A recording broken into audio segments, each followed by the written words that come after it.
Hello दोस्तों, एक बार फिर स्वागत है आप सभी का हमारे चैनल पर। मेरा नाम है वरुण और हम बात कर रहे थे इतिहास की। इतिहास में हमने बहुत सारे डिस्कशन करे हुए हैं। अभी तक अंग्रेजों की नीतियों पे बात कर ली थी और अंग्रेजों के खिलाफ विद्रोहों की भी बात कर ली थी। हुआ ये कि इन विद्रोहों के कारण भारतीय समाज जो है वो जागरूक हो गई। अच्छा, ऐसा तो हुआ नहीं कि ये तुरंत हो गया कुछ। इसमें कहीं ना कहीं समय के साथ चीजें बहुत सारी लगती हैं और बहुत सारी चीजों का यहाँ पे योगदान होता है। हम यहाँ भारतीय पुनर्जागरण की बात करने वाले हैं कि कैसे जागरूक हुआ समाज पुनर्जागरण के तौर पे। हालांकि ये पुनर्जागरण केवल भारत में नहीं, विश्व भर में हो रहा था और हमसे पहले हो चुका था। यूरोप में पुनर्जागरण पे हम डिस्कस पहले भी कर चुके थे जब विश्व इतिहास की हम बात करते हैं। तो भारत में क्या हुआ, कैसे हुआ, सारी चीजें हैं। इसके लिए चलिए हम इस वीडियो में बात करने वाले हैं भारतीय पुनर्जागरण की।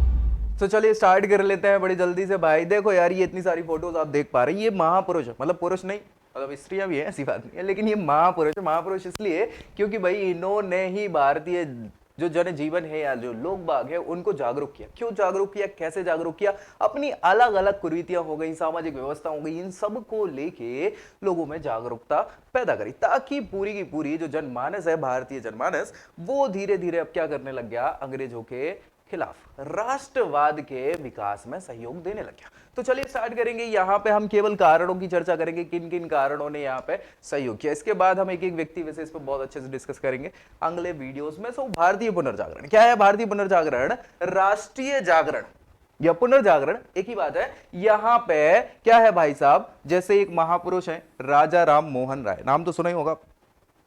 नहीं सुना तो अगले वीडियो में हम बहुत अच्छे से डिस्कस करने वाले हैं। इन्हें भारतीय पुनर्जागरण का अग्रदूत कहा जाता है। किसको? राजा राम मोहन राय। इनका मतलब ये राजा थे नहीं, राजा की उपाधि दी गई थी इनको। राम मोहन राय इनका नाम था। और क्या क्या है सारी चीजें हम डिस्कस करेंगे। राष्ट्रीय जागरण में उन्होंने क्या किया भैया, अपनी महती भूमिका निभाई। अपार आर्थिक और राजनीतिक असंतोष की अभिव्यक्ति जो लोगों में भरी हुई थी, जो ब्रिटिश शासकों ने अन्याय किए हुए थे, अत्याचार किए हुए थे और शोषण कर रहे थे लोगों का, इन सारी चीजों के प्रतिक्रिया स्वरूप क्या हुआ कि भैया भारत में राष्ट्रीय चेतना या जागरूकता जो है वो बढ़ने लग गई। एक राष्ट्रीय जागरण उन राष्ट्रवादी शक्तियों का संश्लेषण करना है जिसमें सामाजिक और धार्मिक पुनर्जागरण जो है उत्पन्न हुआ है। मतलब एक प्रकार से यहाँ पे समाज में कैसी क्या स्थितियां थी, सामाजिक बुराइयां, कुरीतियां, बहुत सारी चीजें, धार्मिक रूप से भी बहुत सारे चेंजेस जो है लाए गए। सामाजिक रूप से, धार्मिक रूप से तो ठीक है, आर्थिक रूप से भी, है ना। बहुत सारे चेंजेस के साथ यहाँ पे लोग बाग अब जागरूक होना चालू हो जाएंगे। तो चलिए कौन कौन से कारण हैं पुनर्जागरण के, उस पर हम डिस्कस करेंगे। उससे पहले ये महोदय हैं इतिहासकार, इनका नाम है प्रोफेसर कूपलैंड। कूपलैंड जो है, इनने कहा कि भारतीय राष्ट्रीय आंदोलन कई शक्तियों और कारणों का परिणाम था। ये राष्ट्रीय आंदोलन का मतलब ये है कि अब हम क्या है, स्वतंत्रता, किसकी बात कर रहे हैं? स्वतंत्रता की बात कर रहे हैं। और स्वतंत्रता के लिए जागरूकता जरूरी है और राष्ट्रीय आंदोलन के द्वारा ही स्वतंत्रता प्राप्त की गई। तो भारतीय राष्ट्रीय आंदोलन ऐसे नहीं विकसित हो गया। क्या किसका परिणाम है? ये कई शक्तियों और कारणों का परिणाम है। कौन कौन से कारण है हम डिस्कस करेंगे, डोंट वरी। एक और अन्य इतिहासकार हैं डॉक्टर ए आर देसाई। क्या नाम है? A R Desai. इन्होंने कहा भारतीय राष्ट्रीय आधुनिक जो आंदोलन है, आंदोलन यहां पे छूट गया होगा, ठीक है। भारतीय राष्ट्रीय आंदोलन जो है आधुनिक चमत्कार है। यह ब्रिटिश काल में अस्तित्व में राष्ट्रीयता जो है वो आई तथा ब्रिटिश प्रशासन और विश्व शक्तियों के प्रभाव में भारतीय समाज में जन्मे विभिन्न बाहरी और आंतरिक तत्वों, साथ ही साथ शक्तियों की क्रियाओं के प्रतिक्रिया स्वरूप क्या है, भारतीय पुनर्जागरण या राष्ट्रीय आंदोलन ये हुआ है। अब भैया पुनर्जागरण में कौन कौन से कारण सहायक हैं, इन सभी पे हम डिस्कस करने वाले हैं। यहां हम देखेंगे कि भैया क्या क्या राजनीतिक कारण रहे, क्या क्या सांस्कृतिक और शैक्षणिक कारण रहे हैं, सामाजिक धार्मिक कारण क्या क्या रहे हैं, आर्थिक कारण क्या रहे हैं, और भी बहुत सारे अन्य कारणों के तौर पे हम यहाँ पे डिस्कस करने वाले हैं। एक एक के साथ बिल्कुल लाइन बाय लाइन इन सारी चीजों को डिस्कस करेंगे। सबसे पहले राजनीतिक कारणों के पास जाएंगे हम। राजनीतिक मतलब राजनीति संबंधित। भैया अंग्रेज लोग जो थे वो राजनीति तो कर ही रहे थे, आए तो व्यापारी बन के थे, लेकिन क्या है कि भैया शासक वर्ग है और शासक बनने के कारण इन्होंने राजनीतिक नीतियां जो हैं भैया वो बनानी चालू करी। ये नीतियां भारतीय लोगों के खिलाफ ही थी। ठीक है, उनके फायदे के लिए नहीं थी, ऐसा लोगों को भी लग रहा था और बहुत सारी ऐसी नीतियां हुआ भी कर रही थी। तो भैया राष्ट्रीय जागरण के राजनीतिक कारणों की अगर बात करें तो इसके बहुत सारे कारण हैं अलग अलग। सबसे पहली चीज जो है इसके अंतर्गत 1847 नहीं है, वो 1857 है, गलत लिख गया है, कई बार हो जाता है जल्दी जल्दी में, पता नहीं क्या लिख देते हैं।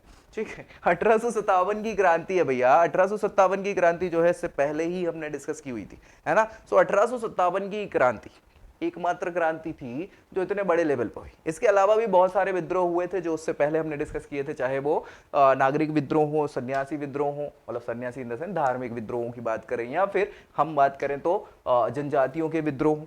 ठीक है, तो सारे विद्रोह के अलावा ये सबसे प्रमुख विद्रोह हो गया था 1857 की क्रांति, है ना। ये एक सैनिक विद्रोह नहीं था, लेकिन क्या था, अंग्रेजी शासन का जो अत्याचार चल रहा था, अन्याय और शोषण चल रहा था, इन सारी चीजों के विरुद्ध जो अपने लोग हैं, स्वदेशी लोग, है ना, अपने देश की रक्षा करेंगे, अपने धर्म की रक्षा करेंगे, इसके लिए ये प्रयास प्रथम स्वतंत्रता संग्राम के रूप में किया गया था लोगों के द्वारा। दूसरी चीज अगर बात करें, 1857 की घटना ने भारतीय राजनीति में एक मोड़ ला के रख दिया नया। कौन सा मोड़ था? देखो यार, हमने बहुत अच्छे से कोशिश करी थी, है ना, इनिशियली हम जीत भी रहे थे, लेकिन फाइनली हार गए। और हार गए तो जब हम बैठे थे, जब विचार कर रहे थे कि यार हमने सारी चीजें सही करी, तो गलती हुई कहाँ और गलती कहाँ हुई, इसमें हमें बहुत सारे कारण मिले जो हमने देखे थे पिछले वीडियो में। उसमें हमें समझ में आया कि भैया नेतृत्व तो है नहीं, प्रॉपर नेतृत्व, तो अलग अलग लोग अलग अलग प्रकार से नेतृत्व कर रहे हैं, कोई एक बड़ा नेतृत्व तो नहीं है, तो नेतृत्व की कमी हमें समझ में आई। और भी बहुत सारी कमियां थी जिन पर हमने डिस्कस किया था। तो भैया यहां पे जो अंग्रेजों के खिलाफ घृणा भर गई थी लोगों में, सो वो जल्दी से जल्दी उन अंग्रेजों को हटाना चाह रहे थे। यही कारण है कि वास्तविक राष्ट्रीय चेतना की शुरुआत जो है यहीं से हम मान सकते हैं। हालांकि हो तो शुरुआती तौर पे और धीरे धीरे रही थी। क्रांति के पश्चात ही भारत ने जो है आधुनिक युग में प्रवेश कर लिया था। भारतीय राष्ट्रीय आंदोलन का सूत्रपात मान लेते हैं कहां से, हम यहीं से मान लेते हैं, यहीं से बोले तो 1857 की क्रांति से मान लेते हैं। राजनीतिक और प्रशासनिक समन्वयीकरण की बात करें, क्या क्या समस्याएं थी राजनीतिक रूप से? तो भैया जो मुगल साम्राज्य चल रहा था, हमें पता है अंग्रेजों के पहले मुगल साम्राज्य चल रहा था, तो मुगल सम्राटों ने भारत को राजनीतिक सूत्र में बांधने का प्रयास किया था और अच्छे से रहे भी। लेकिन हुआ यह कि आखिरी जो शक्तिशाली सम्राट हुआ कर रहे थे मुगल, कौन थे भैया? औरंगजेब। 1707 में इनकी मृत्यु हो गई भैया, और जब इनकी मृत्यु हो गई तो फिर इनके जो उत्तराधिकारी हैं वो कमजोर हो गए। जब वो कमजोर हुए तो अब क्या ही कर सकते हैं, तो इसी कारण से जो केंद्रीय सत्ता थी वो धीरे धीरे विघटनात्मक प्रवृत्तियों उसमें शामिल होने लगी, धीरे धीरे कमजोर होती चली गई। और हमने देखा ही आगे चल के कि भैया इनकी सत्ता बची नहीं। बहुत बढ़िया। इसका पूरा फायदा किसको हुआ? अंग्रेजों को हुआ, है ना। और उन्होंने अपनी विजय पताका पूरे भारत में धीरे धीरे फहराना चालू कर दिया। इन्होंने क्या करा? अलग अलग क्षेत्र, भाषा और धर्मावलंबी जो धर्म ध्यान थे, इनको क्या किया? धीरे धीरे अंग्रेजी शासन के अधीन कर दिया और फिर इकट्ठा करने की कोशिश करने लगे, राजनीतिक सूत्र में बांधने की कोशिश करने लगे। तो भैया भारत के लोग चटकने लग जाते हैं और इसी के कारण समस्याएं पैदा हो जाती। संपूर्ण ब्रिटिश जो भारत हो गया था उस समय का, सारी की सारी प्रशासनिक व्यवस्था क्या है, एक समान करने की कोशिश कर रहे थे वो। अब हमारे यहाँ अलग अलग जाति, धर्म और संप्रदाय के लोग हैं, तो भारत सरकार भी आज देख के क्या करती है, उन सभी लोगों का मान सम्मान के हिसाब से प्रशासनिक व्यवस्था चलाती है। लेकिन ये एक समान हर जगह चल रहे थे, तो इससे क्या हो गया कि समस्याएं होने लगी। साधने जो है अलग अलग साधन, ट्रांसपोर्ट की व्यवस्था इनने करवाई, अच्छी बात है, लेकिन अपने फायदे के लिए करवाई थी। अंग्रेजी शिक्षा का प्रसार करने लग गए, तो राजनीतिक एकता की नींव इन्होंने अंग्रेजी के साथ बढ़ाने की कोशिश करी। केबी पुनिया, ये भैया जो इतिहासकार है, इनकी बात है, इन्होंने कहा हिमालय से कुमारी, कुमारी मतलब कन्याकुमारी, अंतरीप तक संपूर्ण भारत एक सरकार के अधीन आ गया और उसने जनता में राजनीतिक एकता की भावना को जन्म दिया। अब लोग बाग जब एक सरकार के अंदर रह रहे हैं तो लोग बागों को लगा कि यार इस सरकार की जगह क्या है कि आजादी के साथ रहेंगे तो और अच्छी बात है। तो यही राजनीतिक एकता की भावना आगे चलकर भारतीय राष्ट्रीय आंदोलन की नींव बन गई भैया। बहुत अच्छी बात है। लॉर्ड लिटन की नीति, लॉर्ड लिटन का नाम तो आपने सुना ही होगा, है ना। सो लिटन ने कुछ नीतियां ऐसी बनाई जिसके कारण भी रोष उत्पन्न हो जाता भारतीय जनता में। अब क्या हुआ भैया, कभी कभी बुरे शासक भी राजनीतिक प्रगति के विकास में सहायक हो जाते हैं। अब यही बुरा व्यक्ति था, इससे लोग बाग गुस्सा हो गए तो लोगों में एकता की भावना आई। कैसे आई? लॉर्ड लिटन ने क्या किया, जो शिक्षित समुदाय था, शिक्षित समुदाय, शिक्षा का विकास हो ही चुका था, सो नए जीवन की लहर फूंक दी ऐसी कि वो वर्षों के आंदोलन से भी संभव नहीं हो सकता था। ऐसे शिक्षित समुदाय के लोग भी अब भारतीय जनमानस के साथ मिल बांट कर उनके लिए सोचने लगे। इनने बहुत सारी दमनकारी नीतियां अपनाई, जातीयता की भावना को फैलाने की पूरी कोशिश करी, और इसके कारण भी ना चाहते हुए राष्ट्रीयता की भावना बढ़ी। भारतीय सिविल सर्विस, जो भारतीय नहीं हुआ करती थी उस समय, मैं बता दूं इंपीरियल सिविल सर्विस कहलाती थी, इसमें आयु जो हुआ करती थी पहले 23 साल हुआ करती थी, है ना। सो 23 साल के बाद 22 हुई, 22 के बाद 21 हुई, तो इनके समय में 21 थी। अब उस 21 को घटाकर इन्होंने क्या कर दिया, 19 है, 12 नहीं है ना, 19 कर दी, और इससे भारतीयों का इस परीक्षा में सम्मिलित हो पाना मुश्किल हो गया। तो भैया और बच्चे गुस्सा होने लगे। 1877 के आसपास भीषण अकाल पड़ा। अब अकाल की स्थिति में भाई साहब ये दिल्ली दरबार लगा रहे हैं और बाकायदा अनाप शनाप खर्च कर रहे हैं, तो क्या ही मतलब। इसी समय क्या है, द्वितीय अफगान युद्ध भी लड़ा गया। भारतीय भाषा में समाचार पत्रों पर बैन लगा दिया गया। तो भैया लोग बाग गुस्सा होंगे कि नहीं होंगे, बिल्कुल होंगे। शस्त्र अधिनियम की बात करें, आर्म्स एक्ट लेके आए, जिसमें क्या हुआ कि भारतीय लोगों पर अंकुश लगा दिया। इन सब बातों की प्रतिक्रिया जो है वो बहुत ज्यादा हो गई, और इसके परिणाम स्वरूप जनता में क्या है, देश प्रेम की भावना उमड़ पड़ी और राष्ट्रवादी भावना विकसित हो गई। भैया सांस्कृतिक और शैक्षणिक कारण अगर हम बात करें तो राष्ट्रीय जागरण और राष्ट्रवाद की भावना के निर्माण में संस्कृति और शैक्षणिक प्रगति, है ना, ये अलग अलग प्रकार से प्रभावित कर रही है। कैसे, सबसे पहली चीज तो पाश्चात्य शिक्षा, मतलब पश्चिमी शिक्षा जो है, वेस्टर्न कल्चर वाली, है ना, अंग्रेजी शिक्षा, और विदेशी जो जाना हो गया, विदेश गमन, लोग बाहर जाके पढ़ने लग गए। इसके द्वारा भारतीय जो शिक्षित वर्ग था, क्योंकि यही पढ़ने जा रहे थे, सो ये लोग पाश्चात्य देशों की शासन पद्धति और शासन सिद्धांतों को जानने लग गए कि कैसे क्या शासन किया जाता है, क्या कैसी पद्धति होती है। तो वो इनके दिमाग में तो आ गई कि ऐसा ऐसा होता है। इससे क्या हुआ, बाहर गए लोगों ने स्वतंत्रता, समानता, बंधुत्व की भावना का पाठ पढ़ा, है ना, और ये उत्तरदायी शासन, स्वतंत्र न्यायपालिका, संसदीय व्यवस्था, इन सारी चीजों, शक्तियों के पृथक्करण, इन सिद्धांतों के बारे में जब जानकारी इन लोगों को हो गई, शिक्षित वर्ग को, तो वो भी यहां मांग करने लग गए।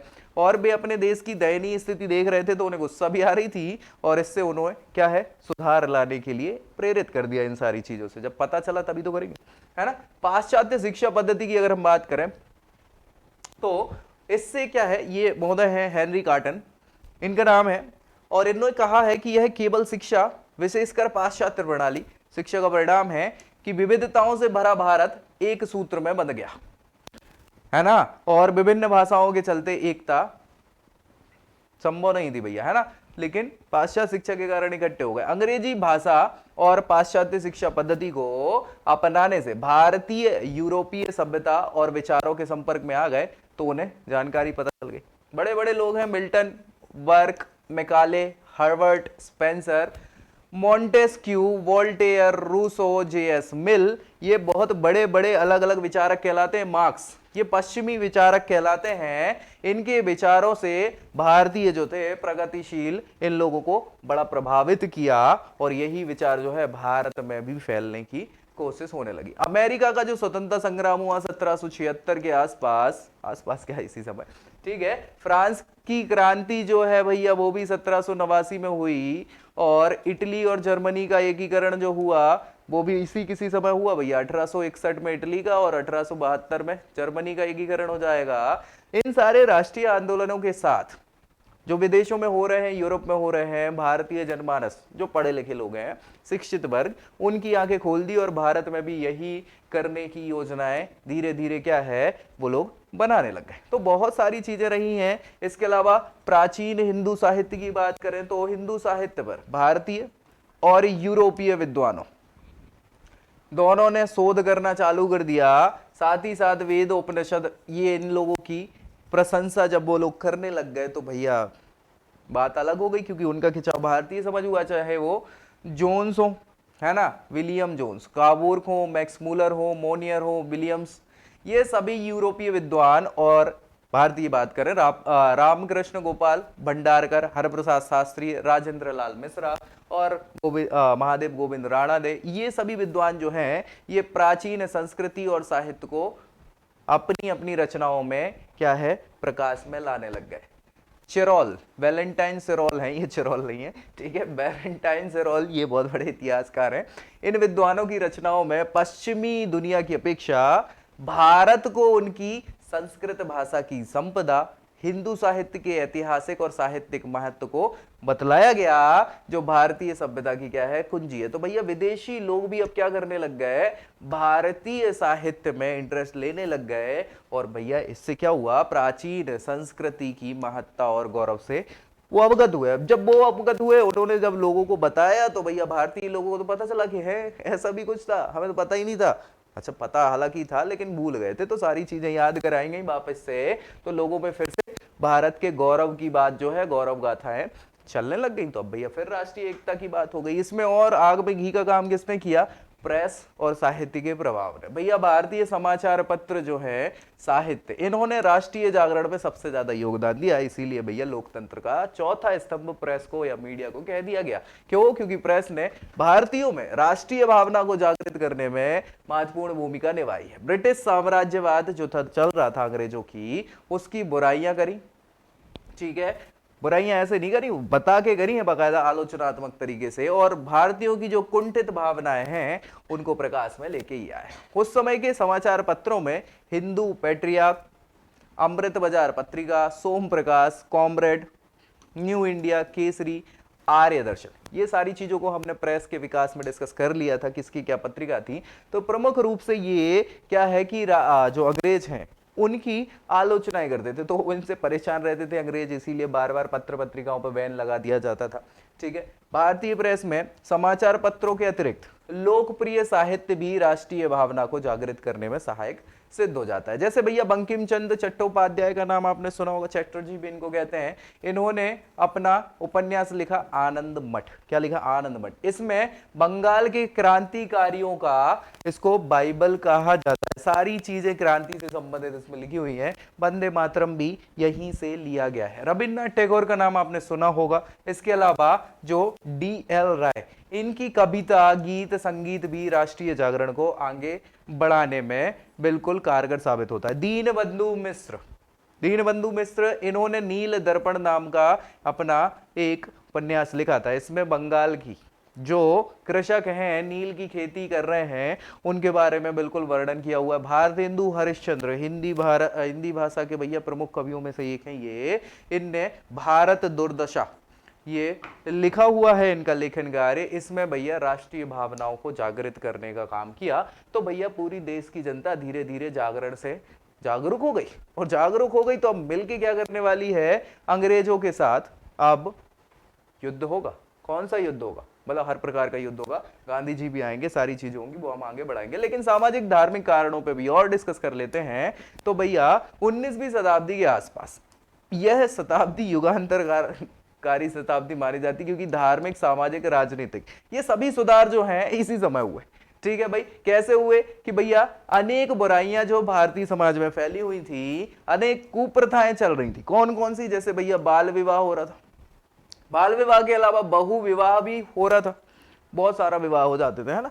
इसके अलावा सती प्रथा चल रही थी भैया, छुआछूत चल रहा था, पर्दा प्रथा चल रही थी। ये सारी की सारी प्रथाएं जो है भाई उस समय भारतीय समाज में व्याप्त थी। तो अंग्रेजों ने क्या किया? अंग्रेजों ने इन प्रथाओं को हटाने का प्रयास किया, हटी। तो भारतीय जनमानस जो है उन्हें लगा कि हमारे धर्म से छेड़छाड़ हो रही है, तो भैया गलत है। और इसने भी क्या किया कि लोगों को एक करने का काम किया। बिल्कुल सही बात है। सामाजिक और धार्मिक सुधारों ने समाज में जो धार्मिक अंधविश्वास चल रहे थे उनको भी क्या किया, उनका भी विरोध करना चालू कर दिया। तो भैया इससे लोग बाग जागरूक हुए। अब बड़े बड़े जो विचारक हैं या फिर जागरण करने वाले लोग हैं उनकी हम डिस्कस करेंगे। जैसे राजा राम मोहन राय, शुरुआत इनसे ही करने वाले हैं। स्वामी दयानंद पे भी हम डिस्कस करने वाले हैं। स्वामी विवेकानंद हो गए, रामकृष्ण परमहंस हो गए, एनी बेसेंट का हम नाम यहाँ पे डिस्कस करेंगे। तो ये सभी बड़े बड़े विचारक रहे हैं भारत के। तो इनके प्रयत्नों के फलस्वरूप भारतीय समाज में क्या है, जागरण हो गया, नव चेतना का उदय हो जाता है। और 19वीं सदी के इन धर्म सुधारकों द्वारा जो प्रयत्न किए गए थे उनके द्वारा इनने अनेक संस्थाओं और समुदायों की स्थापना भी करी और प्रचार प्रसार बड़ी मात्रा में इन सारी चीजों से किया। तो जैसे राजा राम मोहन राय ने ब्रह्म समाज की स्थापना करी, दयानंद सरस्वती ने आर्य समाज की स्थापना करी, प्रार्थना समाज की स्थापना भी हुई, रामकृष्ण मिशन विवेकानंद जी के द्वारा स्टार्ट किया गया थियोसॉफिकल सोसाइटी एनी बेसेंट के द्वारा। तो ऐसे सभी पे हम डिस्कस करने वाले, डोंट वरी। इन सारी चीजों के कारण भी भारतीय जनमानस जो है वो क्या हुआ, यहाँ पे जागरूक हुआ। स्वामी विवेकानंद युवा भारत की आकांक्षाओं के प्रतीक बन गए। भैया युवा दिवस इनके जन्म दिवस पे मनाया जाता है 12 जनवरी के दिन, है ना भाई। तो चलिए, देवेंद्रनाथ टैगोर, ये साथ में ही थे देवेंद्रनाथ टैगोर राजा राम मोहन राय के साथ, है ना, तो ब्रह्म समाज के साथ रहे हैं। ईश्वर चंद्र विद्यासागर, इन्होंने भैया जो बाल विवाह है उन सारी चीजों पे बहुत ज्यादा काम किया। महर्षि ज्योतिबा फूले पे हम डिस्कस करेंगे, केशव कर्वे, महादेव गोविंद राणा, ये बहुत बड़े बड़े समाज सुधारकों में इनकी गिनती आती है, समाज और धर्म सुधारक कहलाते हैं। इन्होंने देशव्यापी चेतना से भारत के जनमानस को एक्चुअली, है ना, और क्या किया, जागरूक कर दिया। इस चेतना से समन्वित होकर भारतीय राष्ट्रीय आंदोलन जो है वो बहुत तेजी से विकसित हुआ और इसने अपना काम स्टार्ट कर दिया। आर्थिक कारणों की हम बात करें भैया, आर्थिक कारण भी हर जगह महत्वपूर्ण होते हैं, बिना पैसे के तो कुछ होता नहीं है। सो आर्थिक कारण हर जगह से इंपॉर्टेंट हो जाते हैं। भारतीय जनता अंग्रेजों के जो टैक्स वसूली का काम कर रही थी, मतलब आर्थिक नीतियों से बहुत ज्यादा क्या थी, असंतुष्ट हो रही थी। क्यों भैया, क्योंकि अंग्रेजों का तो आर्थिक नीति का कारण क्या था, मुख्य उद्देश्य ये था कि हमें जितना पैसा मिल पाए उतना लेंगे। लेकिन भारतीय जनता तो यार इन कष्टों को सहन कर रही थी, तो वो बड़ी गुस्से में थी, असंतुष्ट थी। इससे व्यवसायियों को ही लाभ पहुंच रहा था, उसमें भी सबसे ज्यादा अंग्रेज व्यवसायी हुआ कर रहे थे। भारतीय व्यवसायियों को तो खत्म करवा दिया था उद्योग धंधे ने यार, ठीक है। सो इस आर्थिक शोषण के कारण, आर्थिक शोषण का भी बहुत बड़ा योगदान मान सकते हैं हम, कि जिसने भारतीय जनता को रुष्ट करके अंग्रेजों के खिलाफ ला दिया। तो भारतीय उद्योग जो है वो पूरी तरह नष्ट कर दिए गए अंग्रेजों के द्वारा। लंकाशायर, ये लंदन की एक नगर है और ये इंडस्ट्रियल इलाका है पूरा। लिवरपूल, ये भी ब्रिटेन का ही है ना, लंदन का ही है। यहाँ के कपड़े जो थे भारतीय बाजारों में लाए जाने लग गए और भारत का धन जो है विदेशों में जाने लग गया। बहुत सारे अकाल पड़ना चालू हुए, महामारी भी चालू हुई इसी समय, जिस पर अंग्रेजों ने कोई ध्यान दिया नहीं, है ना। सो इससे भारतीय लोगों की स्थिति और ज्यादा खराब होना चालू हो गई। मुगल काल जो चल रहा था, मुगल काल, उसके बाद अंग्रेजों का काल आया, ब्रिटिश काल आया। तो भैया मुगल काल में जो अकाल दुर्भिक्ष वगैरह पड़े थे, उसकी अपेक्षा ब्रिटिश काल में तो और ही खराब स्थिति हो गई भारत की आर्थिक, ठीक है। अगर बात करें तो फिशर महोदय हैं, ये इतिहासकार हैं, इनके शब्दों में लाखों भारतीय आधा पेट भोजन करके जीवन बसर कर रहे हैं, ठीक है। यानी स्वाभाविक है कि देश की बिगड़ती आर्थिक दशा और सरकार की जो विरोधी आर्थिक नीतियां हैं उससे क्या है, जनता में असंतोष की भावना फैल गई और जनता इससे क्या हो गई, गुस्से में आ गई। और जन जागरण का रास्ता जो है धीरे धीरे इन्होंने ही अख्तियार कर लिया, करवा दिया एक प्रकार से, ठीक है। चलिए अन्य कारणों में बात करें, आखिरी चीजें हैं और भी बहुत सारे कारण हैं। तो अन्य कारण अगर देखें तो यहाँ पे सबसे बड़ी चीज है लॉर्ड कर्जन माला। लॉर्ड कर्जन की बात करें तो उन्होंने 1905 में बंगाल का विभाजन करवा दिया, है ना। इसी के अलावा रूस जापान का युद्ध हुआ 1904-05 में, और उसने रूस, बहुत बड़ी कंट्री, दुनिया की सबसे बड़ा देश जो है वो किसको मानते हैं, रशिया को मानते हैं। और जापान छोटा सा है, एक टीपू वाला आइलैंड वाला, है ना, द्वीप है, द्वीप समूह वाला देश है। और उसने क्या किया, दुनिया के सबसे बड़े देश की सेना को हरा दिया। जब जापान ने रशिया को हराया 1904-05 में, तो पूरे एशिया के लोग ये अभी तक सोच रहे थे कि इनको तो हराया ही नहीं जा सकता। किसको, विदेशियों को या यूरोपीय लोगों को। लेकिन इनके दिमाग से जैसे ही जापान ने हराया रूस को, तो समझ में आ गया कि नहीं, इन्हें भी हराया जा सकता है। तब फिर से लोगों में क्या है, हिम्मत आई कि भाई इनको भी हराया जा सकता है ना। तो ये यहाँ पे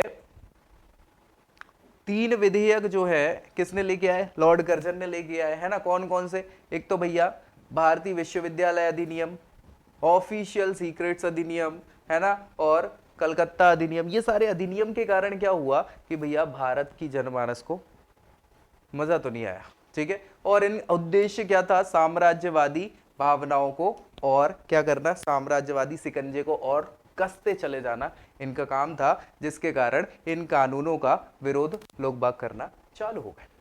लॉर्ड कर्जन की बंगाल विभाजन की नीति पे हमने डिस्कस कर ही लिया है, लोग और गुस्से में आ गए। इसके बाद नहीं, बाद नहीं, पहले है ये, है ना, एल्बर्टविल जो है 1882 के आसपास की ये घटना है। इसके कारण भी भारतीय जो कांग्रेस है, राष्ट्रीय कांग्रेस, वो बनती है। तो एल्बर्ट विल विवाद ने जनता में असंतोष पैदा कर दिया था। इस पे हम डिस्कस आगे करेंगे, बिल्कुल बेफिक्र रहिए। ठीक है, 1904-5 में रूस जापान युद्ध देख ही लिया कि एशिया का एक छोटा सा देश यूरोप के शक्तिशाली देश रूस को पराजित कर देता है। और भैया ये अभी तक ये जो डर लग रहा था कि यूरोपीय देशों को नहीं हराया जा सकता, वो भी खत्म हो गया। इससे एशिया में राष्ट्रीयता की लहर बढ़ने लग गई। ठीक है, तो ये सभी कारणों के साथ ही क्या हुआ कि भारत में पुनर्जागरण चालू हो गया। लोग बाग अब राष्ट्रीय आंदोलन की तरफ खिंचेंगे। ठीक है, तो राष्ट्रीय आंदोलन की शुरुआत हम कहां से करेंगे, कैसे करेंगे? हम पहले एल्बर्ट विल विवाद पर भी डिस्कस करेंगे सारी चीजें, फिर भारतीय राष्ट्रीय कांग्रेस भी बनाएंगे। लेकिन उससे पहले पुनर्जागरण में ये तो हमने ऊपर ऊपर से सारी चीजें देखी हैं कि क्या क्या कारण थे। अब हम एक एक व्यक्ति विशेष, समाज सुधारक और सारी चीजों पे डिस्कस करने वाले हैं। तो नेक्स्ट वीडियो में भैया जो पुनर्जागरण के जनक कहे जाते हैं भारत में, कौन कौन, राजा राम मोहन राय, उन पे डिस्कस करेंगे। मिलते हैं नेक्स्ट वीडियो में, तब तक के लिए जय हिंद।